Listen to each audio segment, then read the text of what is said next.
Hello, good evening to all. मेरा नाम है शिवांगनी गुप्ता और आज हम पढ़ने जा रहे हैं एक्सपेरिमेंट नंबर 2 ऑफ जिब क्रेन। ठीक है, इससे पिछली क्लासेस में आपने किया था एक्सपेरिमेंट नंबर 1, जिसमें हमने प्रूफ किया था या वेरीफाई किया था पॉलीगन लॉ ऑफ फोर्सेस। और अगर आपको और वीडियोस ऐसे ही चाहिए ताकि मैं एक्सपेरिमेंट पे वीडियोस डालती रहूं, तो प्लीज़ आप सब्सक्राइब करिए चैनल को। प्लीज़ लाइक, शेयर और सब्सक्राइब। ठीक है, चलिए। तो सबसे पहले किसी भी काम को करने से पहले, अगर हमें कोई काम करना है तो सबसे पहले हमें देखना पड़ता है कि भाई हमें वो काम क्यों करना है ना। क्या हमारा मेन उद्देश्य है करने का। ठीक है, तो उसमें मेन उद्देश्य इस एक्सपेरिमेंट को ये करने का है कि जो जिब क्रेन है उसके जो अलग अलग मेंबर हैं उसमें हमें फोर्सेस को क्या करना है, वेरीफाई करना है। तो इसके लिए कुछ एपरेटस भी चाहिए पड़ेंगे, है ना। क्या क्या चाहिए?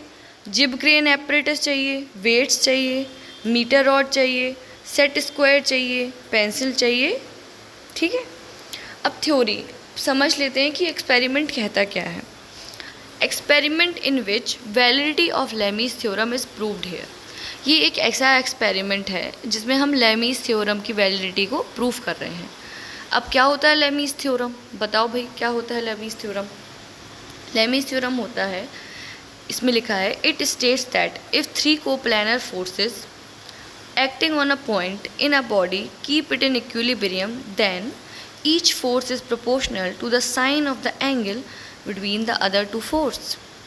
इसका मतलब ये है कि अगर 3 कोप्लानर फोर्सेस हैं, ऐसी फोर्सेस जो एक ही पॉइंट पर एक्ट कर रही हूँ, ठीक है, वो सारी कोप्लानर फोर्सेस हो रही हैं, जो एक ही पॉइंट पर आकर मीट कर रही हूँ, वो सारी फोर्सेस होती हैं कोप्लानर फोर्सेस।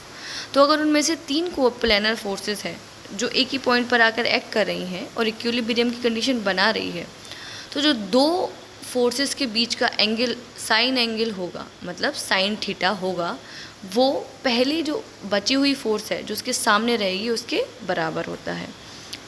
ठीक है, यही कहना है इस एक्सपेरिमेंट का। तो कैसे प्रूफ करेंगे भाई? अब देख लो प्रोसीजर आप लोग देख लो और स्क्रीनशॉट ले लो। इसको मैं समझा देती हूँ कि एक्चुअली हमें एक्सपेरिमेंट को आगे कैसे गो थ्रू करना है। चलो एक बार इसको पढ़ तो लेते ही हैं। Take the initial force reading in the compression spring balance of jib rod and tension spring balance of the tie rod. Suspend a known weight W with the help of a hanging chain. Take the final force reading in jib rod and tie rod spring balances. From the final force readings, subtract the initial force reading to get observed value of the forces in a jib rod and tie rod. Measure the length of a jib rod from the point on the platform to the portion where string is attached. Length of the tie rod and vertical height of the post. चलो उसको समझते हैं कि क्या क्या रहा है अंग्रेजी में, इसने क्या कहा है ना। देखो ये टाई एक्सपेरिमेंटल सेटअप जो हमारा होना है। एक और डायग्राम देख लो, ये देखो, ये डायग्राम आपको सबसे पहले बना लेना है अपने नोट्स में। ठीक है, तो इस डायग्राम में आपको क्या, एक सपोर्ट आर्म दिख रहा है, एक पोस्ट दिख रहा है, एक टाई दिख रहा है, एक जिब दिख रहा है और एक स्ट्रिंग दिख रहा है। ठीक है, तो बेटा जो पोस्ट है ना, उसको सपोर्ट करने के लिए हमने सपोर्टिंग आर्म लगा रखा है। और अब ये पूरा जिब का अरेंजमेंट देख लेते हैं कि एक टाई मेंबर है जिसमें फोर्स लग रहा है T, एक जिब है जिसमें लग रहा है C, और एक स्ट्रिंग से हमने हुक को लटका रखा है जिस पे हम अभी वेट लटकाएंगे। हम अज्यूम कर रहे हैं अभी कि भाई वेट नहीं लटका हुआ है। हमने प्रोसीजर में जो पढ़ा है सबसे पहले, उसमें हम अज्यूम, देखो ये प्रोसीजर, देखो भाई ये प्रोसीजर है ना, इधर देखो, इनिशियल रीडिंग लेनी है हमें कंप्रेशन की। ठीक है, ये लेना है, और ठीक है ये दिख रहा है ना आपको। चलो इसको समझते हैं क्या करना है हमें। सबसे पहले आप सोच लो कि ये जो डब्लू वेट लटका हुआ है ये लटका ही नहीं हुआ है, राइट। आप अज्यूम करो कि अभी हमने कोई भी वेट लटकाया नहीं है। तो क्या होगा कि जो टाई है और जो सी है ना, बिना वेट लटकाए इन दोनों का जो हम कितना लेंथ नोटिस कर लेंगे और इन पे जो कितना वेट आ रहा है वो नोटिस कर लेंगे, क्योंकि स्ट्रिंग का भी कुछ ना कुछ वेट होगा ना। क्योंकि भाई वेट लटकाने के लिए हमें 0 पे तो रखना पड़ेगा इनिशियल, हमें पता होना चाहिए कि इनिशियली ये था कितना। अगर हम 0 अज्यूम कर लेंगे तो फिर कोई फ़ायदा नहीं, अगर 0 नहीं हुआ तो कुछ ना कुछ अगर इसका वेट हुआ तो, है ना। तो पहले वेट लटकाने के पहले हम इसका पूरा देख लेंगे कि टाई मेंबर का कितना लेंथ है, जिब का कितना लेंथ है और कितना इनमें फोर्स आ रहा है। चलिए देखते हैं। देखो ये जो स्केल दिख रहे हैं, तो जो येलो वाला है ये टाई मेंबर का नापने के लिए यूज़ होता है। वेट एक्चुअली टाई मेंबर में कितना वेट था वो नापने के लिए यूज़ होता है। और ये वाला जो है सिल्वर कलर का वो यूज़ होता है जिब में नापने के लिए, ठीक है। तो अब देखो अभी इनिशियल लेवल पर भी क्या इनकी वैल्यू 0 है? क्या ये दोनों स्केल 0 पर हैं? ऐसा नहीं है। मतलब वेट लटकाए बिना इनिशियल स्टेजेस में भी कुछ ना कुछ वैल्यू तो आ रही है दोनों फोर्सेस पे वेट की, है ना। तो ये देख लिया हमने। अब क्या करेंगे हम? अब हम इस वाले फोर्स पे हम क्या करेंगे? फोर्स को लटकाएंगे। क्या करेंगे? फोर्स को लटकाएंगे, है ना। अब हम इस पे क्या करेंगे? हम वेट को रख देंगे। तो इनिशियल लेवल पे हमने देख लिया कि टाई मेंबर में कितना वेट है और हमारा जो वो मेंबर है, जिब मेंबर है, उसमें कितना वेट है। फिर वेट लटकाने के बाद हमको वेट देखना है कि भाई अब कितना वेट आ रहा है। उसके लिए भी दोनों स्केल यूज़ होंगे क्या? यस, है ना। देखो भाई दोनों पहले मैं दिखा देती हूँ आपको। ऐसा वेट लटका दिया, ठीक है। अब क्या होगा? देखो ये ऑब्जर्वेशन टेबल दिख रही है आपको। वेट लटका दिया, अब ये दिख रहा है ना, इनिशियल रीडिंग ऑफ बैलेंसेस फिर फाइनल रीडिंग ऑफ बैलेंसेस। फिर ऑब्जर्व्ड फोर्स हमें क्या आई, हमने कितनी फोर्स उसमें ऑब्जर्व करी, C1 और T1, है ना, करी थी ना ऑब्जर्व। फिर कैलकुलेटेड फोर्स कितनी आई, ऑब्जर्व फोर्स कितनी आई और कैलकुलेटेड फोर्स कितनी आई, है ना। अब देखो ये वाला डायग्राम बनाएंगे। अब इधर देखो, ठीक है। ये देखो ये एक डायग्राम है, एक स्पेस डायग्राम दिख रहा है आपको और इसका एक वेक्टर डायग्राम दिख रहा है, θ1 θ2 θ3 की वैल्यू। अब इसको बनाएंगे कैसे बनाते हैं, आ जाओ। अब एक पोस्ट दिख रहा है ना, एक पोस्ट लेंथ बनाएंगे, एक लेंथ ऑफ पोस्ट बना देंगे।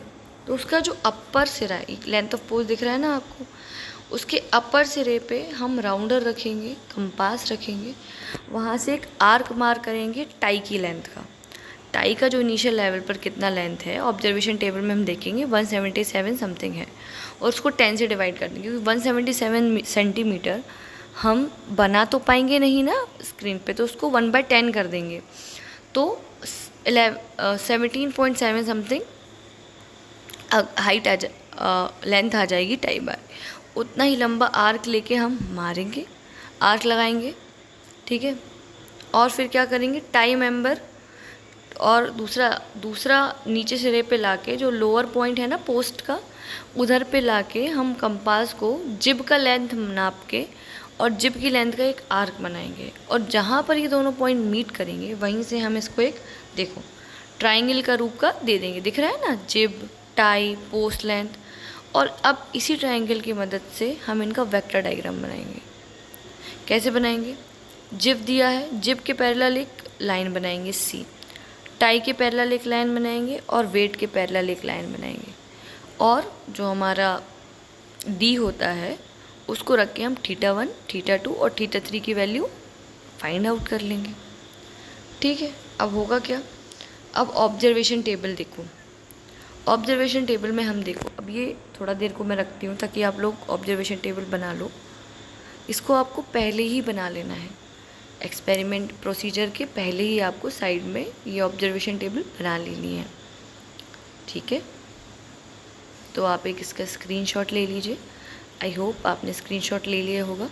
अब इसको अंडरस्टैंड करते हैं ना। तो आपने सब देखा था, फाइनल रीडिंग ऑफ बैलेंसेस, फिर ऑब्जर्व फोर्सेस जो हमने बनाई हैं वो कितनी आई हैं, फिर कैलकुलेटेड, पहले ऑब्जर्व हमने कितनी की थी दोनों पे फोर्स, जिब पर और टाई पर, फिर कैलकुलेट करने पर कितनी फोर्स आई हैं, ये दोनों हम देख लेंगे। फिर हम देखेंगे percentage as error of force in. अब देखेंगे कि कितना एरर इन दोनों फोर्स में, ऑब्जर्व्ड वैल्यू में और कैलकुलेटेड वैल्यू में कितना एरर आया है, जिब में और टाइम में। तो जिब में देखेंगे हम 8.57% आया है और टाई में देखेंगे -3.45%, और एक्सपेरिमेंटल एरर ±15% तक वैलिड है। तो क्या इन दोनों में जो एरर आ रहा है वो 15% के अंदर आ रहा है? तो यस। तो क्या ये एक्सपेरिमेंट हमारा वैलिडेट होता है? यस। तो हम ये थोड़ा सा एरर को लेके इस एक्सपेरिमेंट को क्या करेंगे? वैलिडेट। अब हम क्या करेंगे? फोर्सेस की वैल्यू फाइंड करेंगे। ये देखो, ये हमने पहला तो देख लिया था, अभी देखो, अब इसका स्क्रीनशॉट ले लेना आप लोग। From the above measurement draw a space diagram to a suitable scale and name by Bow notation. क्या किया है हमने कि इस मेज़रमेंट से हमने क्या कर लिया है, इसमें एक स्पेस डायग्राम बना लिया है सुटेबल स्केल पर, बॉस नोटेशन पे हमने बना लिया था। फिर उनके इंटरनल एंगल्स को नापेंगे। और अब ये जो लेमीज़ थ्योरम दिख रही है, W1/sin1, C/sin2 और D, ये T है बेटा, ये T है और यहाँ पर ठीक है, यहाँ पर θ2 है। ठीक है, ये आप सही कर लेना। ये D है और ये T है, ये D है और ये D है और ये T है। ठीक है, ये D है और देखो मैं फिर से लिख देती हूँ, ये थोड़ा सा करेक्शन करना है, कोई बात नहीं, आप कर लीजिएगा। ये T है, F की नहीं है, ये T है और यहाँ पर θ2 है। क्या है? θ2। मतलब C की वैल्यू जब हम W/sin1 बराबर T sin θ2 करेंगे तो ये क्या हो जाएगा? θ2 और ये हो जाएगा T। ठीक,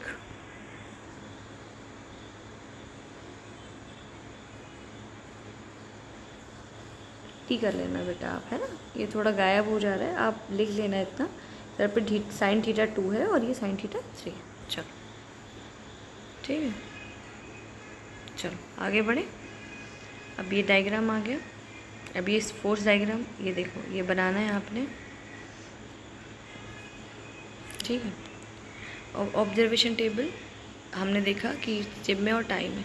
अब similarly equating first and third, अब फर्स्ट और थर्ड को भी करेंगे तो बेटा यहाँ पे T बराबर sin θ3 आ जाएगा। यहाँ पर क्या आ जाएगा, क्योंकि थर्ड वाला एंगल हमें क्या शो कर रहा है? θ3। तो आप यहाँ पे को θ3 कर लीजिएगा। क्या कर लीजिएगा? θ3। क्या करना है? Compare the calculated values of forces with the observe value. अब जो हमने कैलकुलेट करा है वैल्यू, अलग अलग वैल्यूज़ हमने कैलकुलेट कर ली, कुछ ऑब्जर्व आई थी, उन दोनों को कंपेयर करा हमने।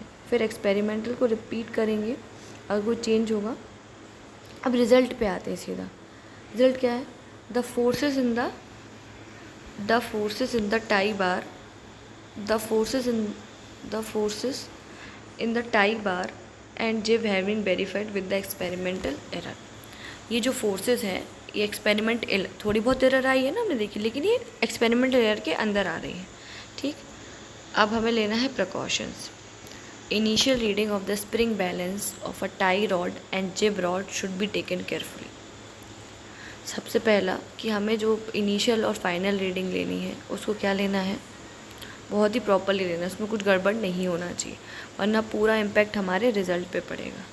फिर वेट को रखना है और बिना जर के रख देना है। Measure the length of each member of a jib crane with an extensive string.